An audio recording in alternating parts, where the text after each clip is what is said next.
বিসমিল্লাহির রহমানির রহিম। রাসূল সাল্লাল্লাহু আলাইহি সাল্লামের প্রিয়তমা স্ত্রী খাদিজা রাদিয়াল্লাহু তাআলা আনহা মারা যাওয়ার আগে রাসূল সাল্লাল্লাহু আলাইহি সাল্লামের দুটো হাত ধরে বললেন, "আমাকে কথা দিন, আপনার গায়ের জুব্বা দিয়ে আমার কাফনের কাপড় বানাবেন। আর নিজ হাতে আমাকে কবরে নামিয়ে দিয়ে আমার সওয়াল জবাব শেষ না হওয়া পর্যন্ত আপনি কবরের পাশেই থাকবেন। আমাকে একা ফেলে যাবেন না।" রাসূল সাল্লাল্লাহু আলাইহি সাল্লাম অশ্রুসিক্ত নয়নে বললেন, "হে আমার প্রিয়তমা স্ত্রী, আমি কথা দিচ্ছি।" খাদিজা রাদিয়াল্লাহু তাআলা আনহু শেষ নিঃশ্বাস ত্যাগ করলেন।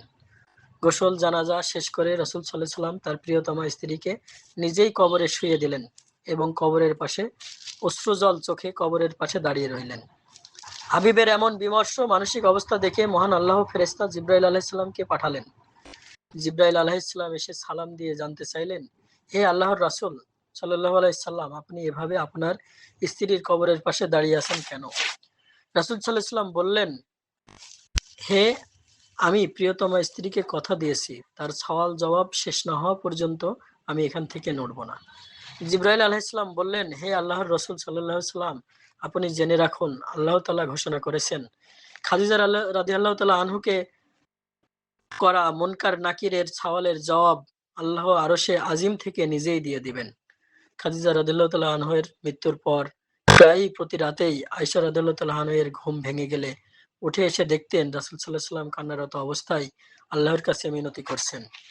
হে আল্লাহ, যখন শেষ বিচারের দিন ছেলে বাবাকে চিনবে না, বাবা ছেলেকে চিনবে না, স্বামী স্ত্রীকে আর স্ত্রী স্বামীর চেহারা দেখে বিস্তৃত হবে, তখন যেন আমি আমার আমার প্রিয়তমা স্ত্রী খাদিজাকে চিনতে পারি। খাদিজা রাদিয়াল্লাহু তাআলা আনহা গোশত খেতে পছন্দ করতেন। যদিও খুব কম সুযোগ পেত, কিন্তু কখনো হঠাৎ যেন উট, দম্বা কিংবা খাসির গোশতের ব্যবস্থা হতো, তিনি তৃপ্তি করে খেতেন। ওনার মৃত্যুর পর রাসূল সাল্লাল্লাহু আলাইহি সাল্লাম যখনই কোনো গোশত হাদিয়া পেতেন কিংবা কোনোদিন হঠাৎ কোনো পশু জবাই হতো, তখন রাসূল সাল্লাল্লাহু আলাইহি সাল্লাম খুব যত্নে এক ভাগ মাংস সরিয়ে রাখতেন।